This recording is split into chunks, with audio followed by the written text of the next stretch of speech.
자, 안녕하세요. 이번 시간은 김원욱 헌법 기초 강의 제11강입니다. 자, 국가배상 청구권, 형사보상 청구권, 범죄 피해자 청구권, 다 이렇게 청구권 써 있네. 청구권이에요, 다 청구권들입니다. 청구권들이기 때문에 4단계 제한이 가능하죠. 그렇죠? 그래서 이제 이런 내용들에 대해서 어떤 합리적인 청구라면은 받아주는 거예요. 합리적이지 못하다 판단되면은 안 받아줄 수도 있습니다. 그래서 4단계 제한이니까 1단계, 2단계, 3단계보다 더 많은 제한이 가능하죠. 자, 합리적인가를 판단해서 받아주고 안 받아주고를 정하는 겁니다. 그런 청구권이 3가지가 있는데 국가배상, 형사보상, 범죄피해자 구속청구권이 있어요. 이 배상이라는 말하고 보상이라는 말이 있는데요. 그 배상이라는 거는 어떤 위법이나 불법 행위에 대한 보상을 배상이라고 그래요. 적법한 행위로 침해를 받았을 때는 보상이란 말을 씁니다. 배상과 보상이란 말이 달라요. 일단 그 개념 파악하고 들어도록 하겠습니다. 자, 먼저 국가배상 청구권입니다. 자, 국가배상 청구권에 관한 규정은 헌법 제29조가 있어요. 제29조 제1항. 자, 공무원의 직무상 불법 행위로 손해를 받은 국민은 법률이 정하는 바에 따라서 이 법률이 이제 국가배상법이겠죠. 국가 또는 공공단체에 대하여 정당한 배상을 청구할 수 있다 이렇게 되어 있고요. 이 경우 공무원 자신의 책임은 면제되지 아니한다 이렇게 되어 있습니다. 자, 그래서 이제 헌법 조문에 되게 자세하게 써 있는데요. 국가배상 청구의 요건이 4개로 써 있죠. 요건 4개로 써 있습니다. 첫째, 공무원이 행위할 것. 두 번째, 공적인 직무와 관계가 있을 것. 세 번째, 불법 행위를 할 것. 이 불법이라는 게 뭐냐면 이제 고의나 과실에 의한 그 위법 행위라는 뜻이에요. 불법. 그다음에 네 번째, 국민에게 손해를 줄 것. 이게 4개 요건을 갖추면 국가배상을 청구할 수가 있습니다. 효과로 배상을 해주세요. 청구할 수 있게 됩니다. 자, 누구에게? 대상, 누구에게? 국가에게 또는 공공단체에 대해서 청구하는 거예요. 자, 국가가 이제 배상을 해줬죠. 자, 국가가 이제 배상을 해줬습니다. 자, 국가가 배상을 해준 다음에 실제로 이제 공무원이 불법을 저지른 거거든요. 공무원이 불법을 저지른 거에 대해서 국가가 대신 배상해줬다 이거예요. 그럼 대신 배상한 거에 대해서 공무원은 책임이 없느냐? 공무원도 책임을 지는 거예요. 책임을 지기 때문에 국가가 먼저 국민한테 배상을 해주고 나서 공무원한테 내가 국가가 배상해준 돈을 네가 갚아라라고 청구할 수 있어요. 그게 구상권이라는 겁니다.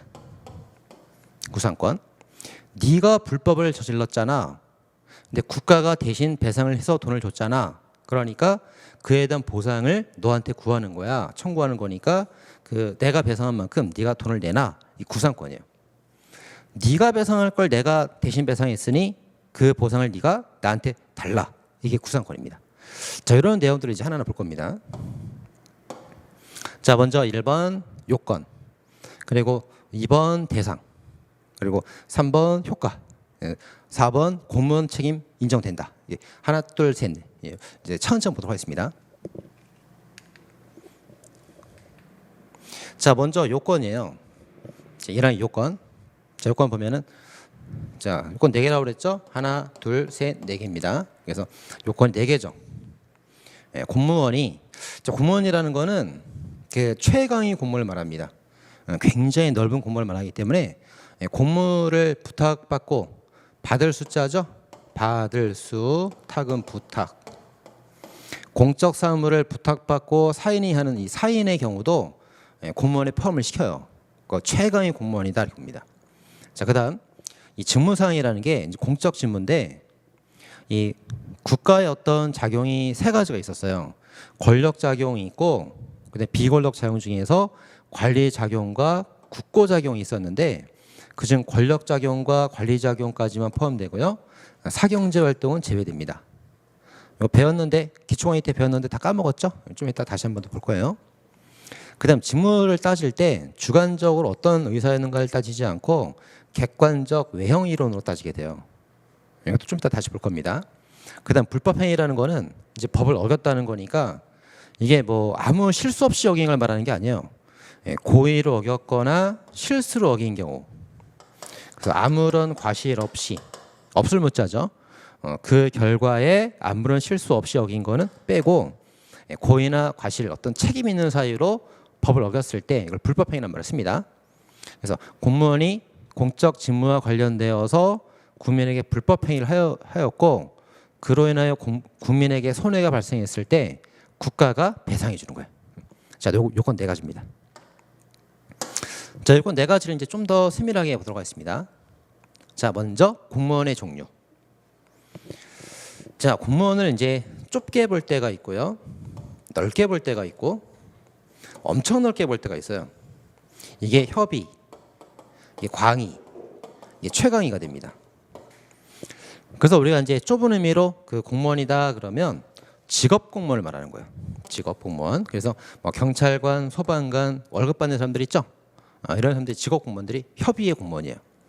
그다음 좀 넓게 봐서 광의의 공무원 그러면 그 정치적 공무원들도 포함됩니다. 뭐 대통령, 국회의원, 우리가 선거로 뽑아주는 사람들이죠.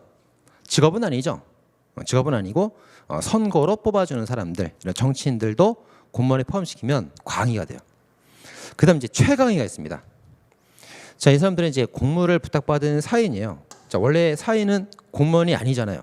아닌데 공적인 사무를 부탁받아 하기 때문에 넓은 의미에서, 아주 넓은 의미, 최강의로는 이 사람도 공무원이 된다 봅니다. 자, 우리가 이제 교통정리 원래 경찰이 하는 거잖아요. 근데 경찰이 너무 일손이 딸리기 때문에 사인한테 부탁을 해서 하는 경우도 있어요. 교통할아버지 같은 경우죠. 이 할아버지가 공무원은 아닙니다. 일반 사인인데요. 그 오전에 출근 시간대만 어떤 경찰서에 부탁을 받고 교통정리 해준단 말이에요. 이런 사람을 공무수탁 사인이랍니다. 그래서 광의의 공무원에는 들어가지 않지만 최강의로 볼 때는 이런 공무수탁 사인도 들어가는 거예요. 자, 그래서 이제 이 공무원이 불법행위 책임을 질 때 이 세 가지 전부, 협의, 광의, 최강의, 누가 되든 상관없이 공적인 사무를 수행하다가 국민에게 피해를 주면은 다 손해를 배상해야 되는 거예요. 그래서 이때 공무원은 최광의의 공무원으로서 공무수탁 사인도 포함하는 개념입니다. 최강의예요, 최강의. 자, 그다음 이제 공무의 종류, 직무 관련성입니다. 자, 국가의 작용은 일단 크게 두 가지가 있죠. 권력 작용과 비권력 작용. 근데 비권력 작용이 또 두 개로 나뉘어서 관리 작용과 국고 작용이 있습니다. 자, 권력 작용은 뭡니까? 경찰이 범인을 체포하는 거, 권력으로 체포하는 거죠. 공권력으로. 그다음에 관리 작용이라는 거는 공권력은 아니에요. 공기업이에요. 공기업에서 계약을 통해서 이제 직원을 뽑잖아요. 근데 아무래도 이제 공적인 기업이다 보니까 이 어떤 공적인 힘이 있단 말이에요. 그래서 공기업에서 경영을 하면서 직원들을 부리는 그 관계가 관리작용입니다. 둘 다 국가가 주체가 되는 거예요. 그래서 둘 다 공적 업무다 이렇게 봅니다. 근데 그중에 이제 비권력 재용 중에서 국고재용이라는 게 있는데, 국은 국가, 고라는 게 곳간이죠. 곳간에 쌓여있는 재산, 재산이라는 뜻이에요. 그래서 국고라는 게 국가의 재산 작용이라는 뜻이에요. 그래서 국가 이제 경찰관들도 사인과 똑같은 경제 활동을 할 때가 있단 말이에요. 그죠? 물건을 사거나 팔거나 이럴 때 가격 협상 같은 거 하는 거죠. 자, 그게 사용자 활동이 되는 겁니다. 자, 그래서 이 권력 작용은 공권력에 따라서 국민을 강제로 체포하는 권력 작용, 제일 센 거예요. 그다음 관리 작용은 이제 공기업에서 이제 계약에 따라서 하기 때문에 어떤 강제력은 쓸 수가 없어요. 강제로 쓸 수는 없지만 공기업에서 직원을 이제 채용해서 일을 부릴 때 갑질할 수 있죠. 내가 공기업 사장이야. 너 직원 너 자를 수 있어. 말 잘 들어. 이렇게 갑질할 수 있단 말이에요. 그것도 이제 공적인 일과 관련된 거기 때문에 둘 다 공적인 일을 하는 겁니다. 근데 이제 그 아무리 공무원이라 하더라도 사인과 똑같은 경제 활동을 할 때는 뭐 매매를 한다거나 빵을 사 먹거나 책상을 사거나 이런 사인과 똑같은 경제 활동에서는 강제력을 쓸 수도 없죠. 강제력 쓸 수도 없고 갑질을 할 수도 없죠. 그런 경우가 이제 사인과 똑같은 경제 활동 되는 거예요. 이게 매매 같은 게 있고 이건 이제 빠지는 겁니다. 이게. 그래서 이제 국가의 공무원의 어떤 그 공무와 관련된 불법 행위라는 게 이 권력 작용과 관리 작용까지 이 공적인 업무와 관련된 그 직무를 말하는 거고, 사인과 똑같은 경제 활동은 제외되는 거예요. 제외됩니다. 자, 다음 고무를 따질 때 객관적 외형 이론을 따집니다. 자, 객관적 외형 이론.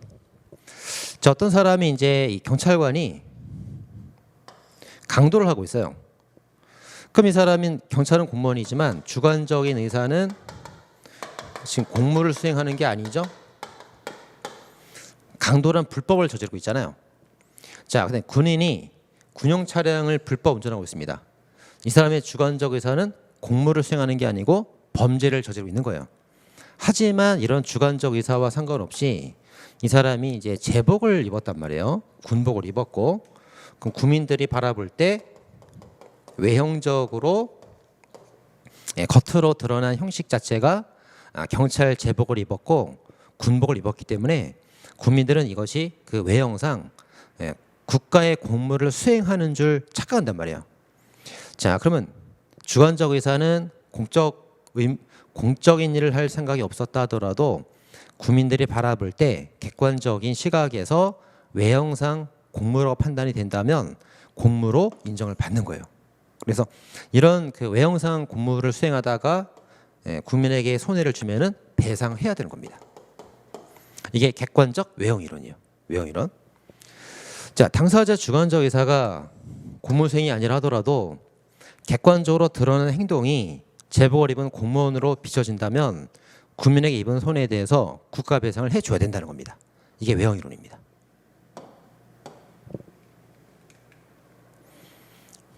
자, 봤죠? 자, 4개 요건 다시 한번 복습하는 거예요. 자, 공무원은 공무원과 사인을 포함한 최강위 공무원. 직무는 권력 관리 작용까지 공적 사무를 말하는 거고, 사경지 활동은 빠집니다. 주관적 의사가 아니라 객관적 외형 이론으로 직무 관련성을 따집니다. 그 불법 행위라는 건 이제 고의나 과실이 있는 걸 말하고요. 손해를 말합니다. 자, 이렇게 4가지 조건을 충족하게 되면은 누구한테 청구하는 거죠?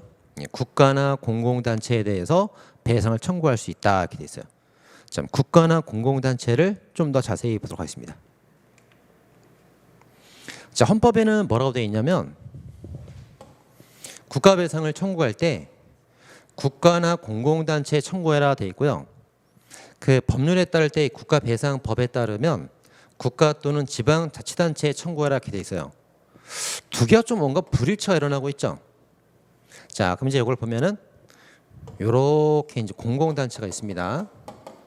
그럼 공공단체가 있으면 그 안에 지방자치단체가 있는 거예요. 그럼 공공단체에는 지방자치단체인 공공단체가 있고 지방자치단체가 아닌 공공단체가 있겠죠. 자, 그래서 나눠서 보는 거예요. 나눠서. 그래서 자, 헌법이랑 배상법이 다르다고 체계가 안 맞다, 위헌이다 그러면 안 되고, 체계를 맞춰서 해석을 해볼 때 지방자치단체에 관한 그 배상을 할 때는 국가배상법에 따라서 하면 되는 거예요. 되고 지자체가 아닌 일반 공공단체라면은 민법에 따라 배상을 청구하면 되는 겁니다. 이렇게 됐죠? 자, 헌법에서는 공공단체라고 돼 있고 국가배상법은 지자체라고 돼 있으니까 지자체에다 청구할 때는 국가배상법에 따라 청구를 하면 되는 거고요. 지자체가 아닌 공공단체라면은 국가배상법을 적용할 수가 없겠죠. 그럴 때는 일반 민법에 따라서 손해배상을 청구하면 되는 거예요. 그래서 이 국가배상법을 적용하건 민법을 적용하건 사실 다 이제 돈을 달라고 청구하는 거기 때문에 실은 민사사건이에요. 실은 민사사건. 그래서 국가배상법을 적용하건 민법을 적용하건 판례의 사건 번호는 항상 다가 들어옵니다. 다가 뭐예요? 아라는 게 민사 판결이란 뜻이고 디귿은 대법원 판례라는 거죠. 디귿이 대법원 디귿이잖아요. 그래서 민사 대법원 판결된 겁니다. 그래서 국가배상법을 적용해도 다가 들어오고요. 민법을 적용해도 다가 들어옵니다. 실은 둘 다 민사배상 청구인 거예요. 행정사건이나 형사사건이 아니라는 거예요. 아시겠죠? 자, 그래서 지자체는 국가배상법으로, 지자체가 아닌 공공단체는 민법에 따라서 배상 청구하면 되는 겁니다. 자, 이제 요건을 받고 대상을 받죠. 그럼 마지막입니다. 공무원 자신의 책임은 면제되지 아니한다. 이걸 볼 거예요. 자, 공무원 자신의 책임이 면제되지 않는다. 이렇게. 자, 이제 국가가 있고요. 국가일을 하는 공무원이 있습니다. 근데 공무원이 불법 행위를 해서 국민에게 손해를 줬다 이거예요. 그럼 여기서 잘못한 건 누구예요? 공무원 자기가 잘못한 거죠. 자기가 잘못했습니다. 근데 국민이 불법 행위를 저지른 공무원한테 배상해 주세요 청구하면 공무원이 저 돈 없는데요? 그 돈 안 줄 수도 있잖아요. 그러니까 일단 국민은 돈이 많은 국가한테 먼저 청구합니다. 그럼 국가가 이제 제가 직원을 잘못 써서 제 직원이 불법을 저질렀으니까 국가가 대신 책임을 지겠습니다. 이렇게 대신 책임을 져요. 책임을 지고 일단 국민한테 그 손해배상을 줍니다. 줘. 근데 이제 사실은 이 국가가 잘못해서 책임을 지는 게 아니고 공무원이 잘못한 거를 국가가 대신 책임지는 거잖아요. 이걸 대위 책임이랍니다. 대신 책임진다는 거예요.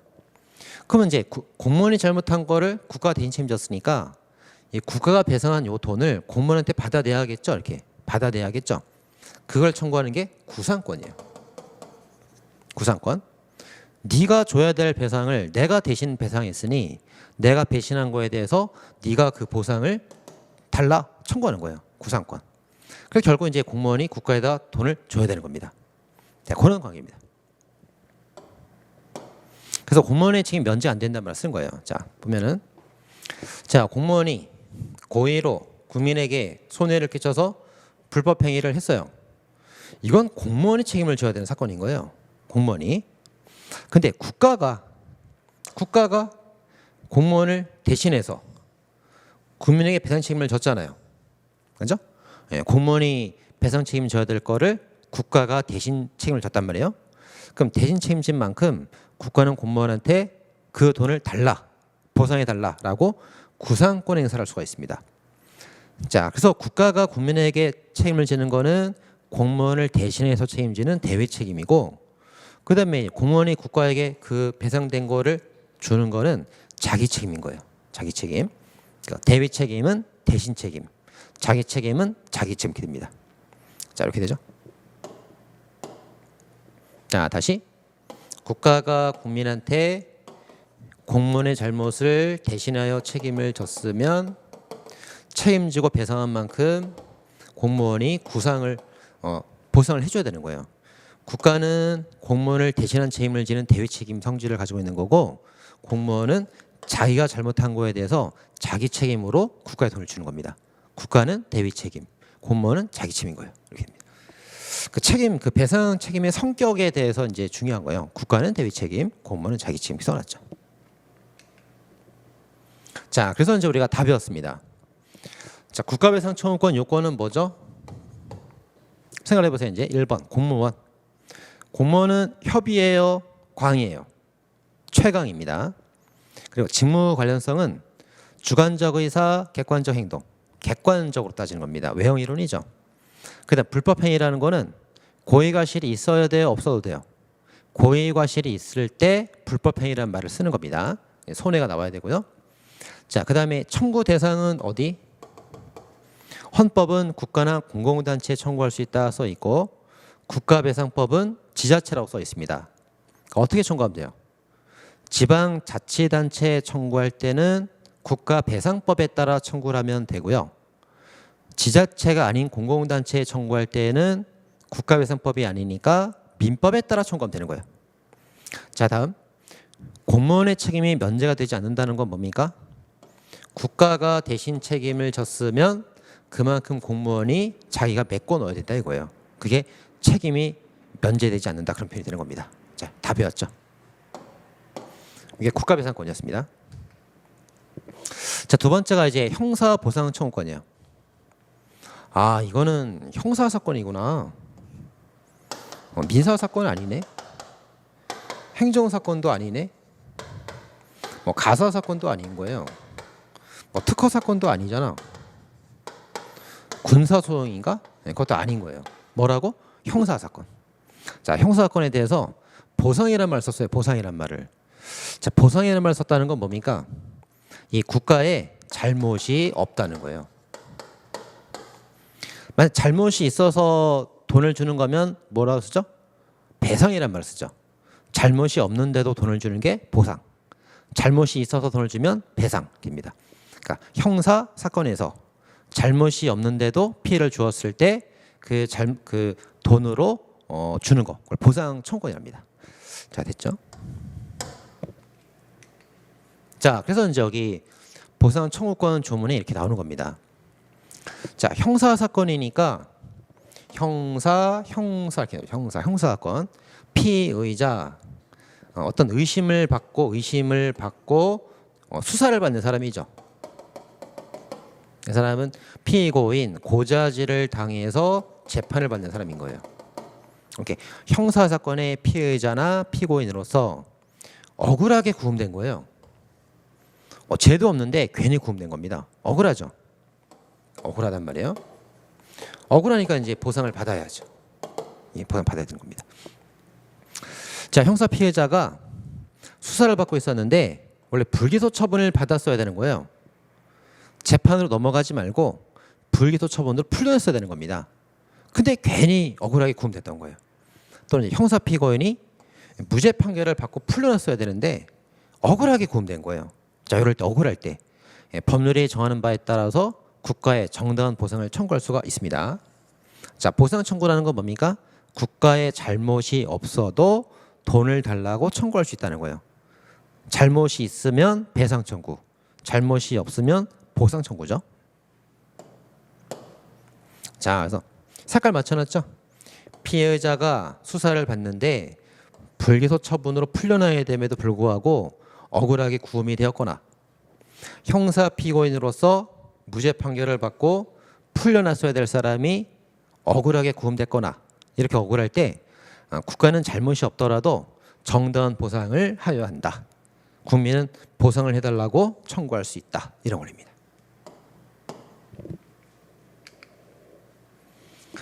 자, 실제 이제 이 조봉암 사건이라는 게 있었는데요. 1958년도 사건입니다. 당시에 이제 그 자유당 이승만하고 그리고 조봉암 씨가 있었어요. 이 사람은 자유당이고요. 이 사람은 이제 진보당이었어요. 자, 이승만이가 대통령을 하고 대통령을 또 이제 하고 싶어 한단 말이에요. 근데 국민들이 조봉암을 많이 지지합니다. 많이 지지합니다. 이대로 가다가는 다음번 대선에서 자기가 대통령을 못 할 것 같단 말이에요. 그러니까 이제 이승만 정권이 이 조봉암 씨에 대해서 간첩 혐의를 씌웠어요. 뭐 간첩죄, 뭐 내란죄 막 혐의를 씌워가지고 구속을 한 거예요. 구속을 해가지고 사형을 선고했습니다. 죽었어요. 그래서 사형 당했어요. 사형 당했습니다. 자, 그러고 나서 사형을 당하고 나서 나중에 이제 2011년도에 와서 한 50년 이상 지난 다음에 이 조봉암 씨는 무죄였다. 무죄라서 풀려났어야 될 사람이 억울하게 구금된 것도 모자라서 사형당하고 죽었잖아요. 그럼 이 억울한 거에 대한 보상을 해줘야 되는 겁니다, 국가가. 그래서 이 조봉암 씨는 돌아가셨고 그 조봉암 씨의 그 유족들이 보상을 받았어요. 이게 조봉암 사건입니다. 자, 잠깐 요약을 해보면 조봉암 씨가 이제 진보당의 당수였고 간첩죄 등 혐의를 받고 사형 선고를 받았습니다. 1959년에 사형이 집행됐어요. 그래서 이걸 사법살인이랍니다. 사법부가 국민의 권리를 지켜줘야 되는데 이승만 대통령의 명을 받고 사람을 죽였다 이거예요. 사법살인. 자, 사형 집행됐습니다. 그 이제 대개 52년 정도 지났죠. 52년 정도 지나서 2011년에 와서야 재심 판결을 받고 무죄가 확정된 거예요. 그러면 이 사람은 괜히 억울하게 사형당한 거잖아요. 돌아가셨으니까 뭐 어떡합니까? 대신 돈으로 유족들에게 24억 원의 돈이 간 거예요. 이렇게 돈이 갔습니다. 근데 조봉암 씨의 유족들에게 국가 24억 원에 죄송합니다. 억울하게 돌아가셨습니다. 그래서 이제 24억 원을 줬는데 24억 원을 줄 때 국가가 뭐라고 줬냐면 국가 보상으로 준 게 아니고 국가 배상으로 줬어요. 국가 배상으로. 그건 무슨 말인 거예요? 국가가 조봉암을 사형을 집행하고 죽였는데 국가에게 잘못이 있다고 본 거예요, 없다고 본 거예요? 잘못이 있다고 본 거예요.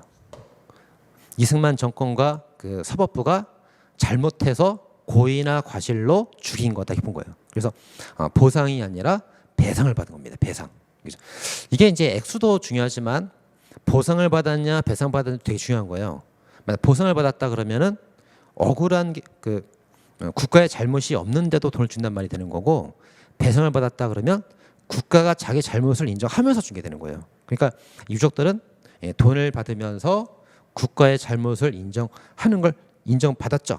그래서 이제 억울함이 좀 풀렸겠죠.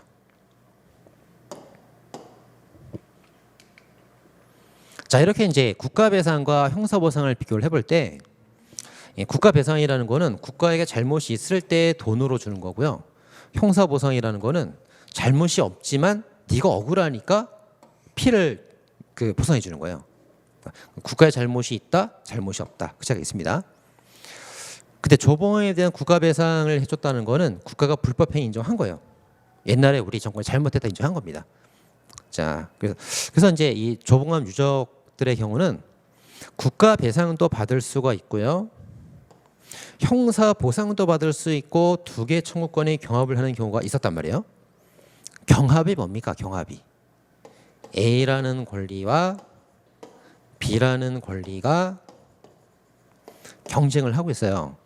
근데 두 개의 권리를 합쳐보면은 어차피 둘 다 나의 권리야. 경합. 그죠? 한 사람으로부터 권리가 두 개 나올 때 경합이라는 말을 쓰죠. 그래서 경합. 한 사람한테 권리가 두 개 있다 이거예요. 자, 그럴 때 국가배상을 먼저 받고요. 국가배상이랑 형사보상이랑 어떤 게 금액이 더 클까요? 얘가 금액이 더 크겠죠. 왜냐하면 잘못해서 주는 돈이 잘못이 없어도 주는 돈보다는 액수가 클 가능성이 높단 말이에요. 그래서 액수가 배상이 더 크기 때문에 국가배상을 먼저 받아요. 받고 그거로도 충분치가 않은 부분이 있다면 형사보상을 청구해서 받을 수 있게 되는 겁니다. 자, 그래서 이제 배상 청구권이 있고 보상 청구권이 있고 두 개의 권리가 경합을 벌이고 있으면 이것도 받고 이것도 받고 배상 24억 받고 보상 24억 받고 두 개 다 받는 게 아니에요. 받는 게 아니고 일단 하나만 먼저 받아요. 하나 먼저 받고 얘는 못 받는 거예요, 원칙은. 근데 배상으로도 충분하지 못한 게 있다면 보상으로 추가로 받을 수 있겠죠. 추가로. 그렇긴 하지만 대개 이제 경합이 있을 때는 원칙적으로 두 개의 권리 중 하나를 선택해서 먼저 받는 거예요. 먼저 받고 끝. 원칙은 끝. 근데 그거로 충분하지 못하다는 게 입증이 되면은 부족한 부분에 한해서만 나머지 권리로 채워서 받을 수가 있게 되는 겁니다. 그게 민법상 청구권 경합의 일반 원리인 거예요. 자, 그래서 이제 이 조봉암 씨 유가족들은 국가배상으로 24억을 받았기 때문에 이거 충분하다 해서 형사 보상을 따로 청구하지 않았습니다. 자, 마지막 범죄 피해자 구조 청구권입니다. 아, 이건 범죄로 피해를 입었구나. 어떤 국가의 침해가 아니구나. 범죄로 인한 피해예요. 그래서 어떤 사인의 범죄로 피해를 당한 국민이 국가에 대해서 저 좀 구해주세요. 제가 지나가다가 어떤 다쳤는데 강도한테 다쳐서 다리를 잃었는데 직장을 잡을 수가 없습니다. 도저히. 그래서 국가가 나를 침해한 건 아니고 일반 사인이 나를 침해하긴 했지만 이로 인해서 내가 먹고 살기 힘들어졌으니까 국가가 좀 나를 구조해 주세요. 돈을 좀 주세요. 청구권을 걸립니다. 이 국가 구조 청구권입니다. 자, 헌법 30조를 보겠습니다. 자, 국가의 불법 행위가 아니죠. 타인, 일반 사인의 범죄 행위로 인해서 피해를 본 거예요. 이 피해를 본 국민이 법률이 정하는 바에 따라서 국가에게 돈을 주세요 청구하는 거예요. 근데 뭐 피해를 봤다고 뭐 이것저것 다 청구하면 안 되겠죠. 그래서 두 개로 딱 제한해놨는데 생명이나 신체에 대한 피해를 입었을 때, 죽었거나 다쳤을 때, 죽어서 그 유족들을 먹여 살릴 돈이 없다든가, 신체를 다쳐서 직장을 잡을 수 없다든가 아주 딱한 사정이 있을 때, 그럴 때 국가로부터 도와주세요 청구하면 돈을 받을 수 있게 됩니다. 그런 제도예요.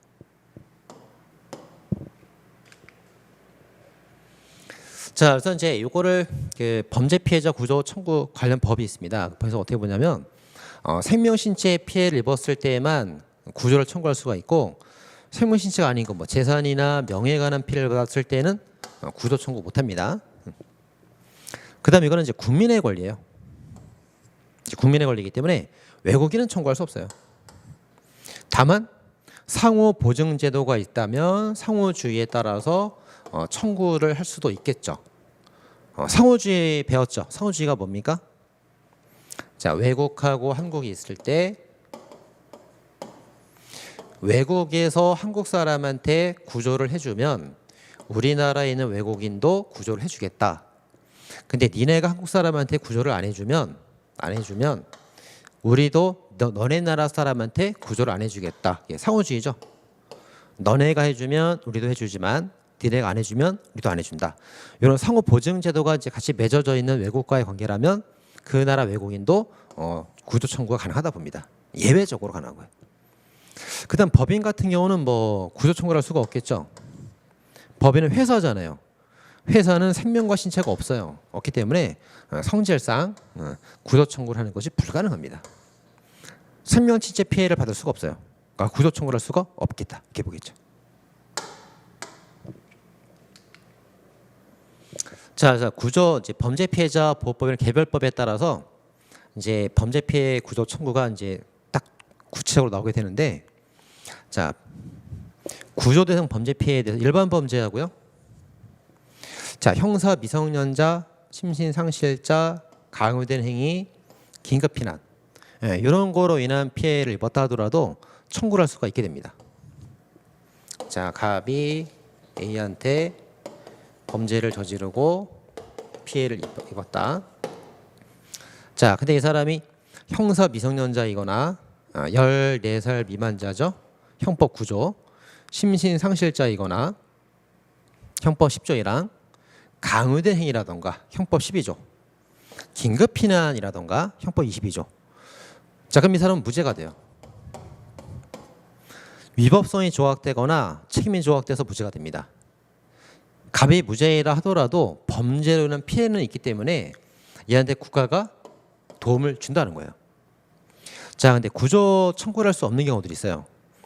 자, 형법 21조 정당방위, 형법 20조 정당행위, 형법 14조 과실에 의한 피해. 이럴 때는 그 피해를 구제해주지 않습니다. 이거 잘 외워야 돼요. 이거 두 개. 그래서 어떻게 하면 됩니까? 자, 범죄로 인한 피해가 있다 하더라도 그 사람이 정당한 실수에 의해서 피해를 준 경우라면 그런 피해는 구조하지 않는답니다. 정당한 실수에 따른 피해는 구조하지 않아요. 정당하니까. 고의입니까? 실수잖아. 그런 피해는 구조하지 않습니다. 그래서 정당한 실수에 대한 피해는 구조하지 않는다. 꼭 외워주셔야 됩니다. 이게. 이걸 외우지 말고 이걸 외워야 돼요. 이거를. 정당한 실수에 관한 피해는 구조하지 않는다. 시험에 잘 나오죠.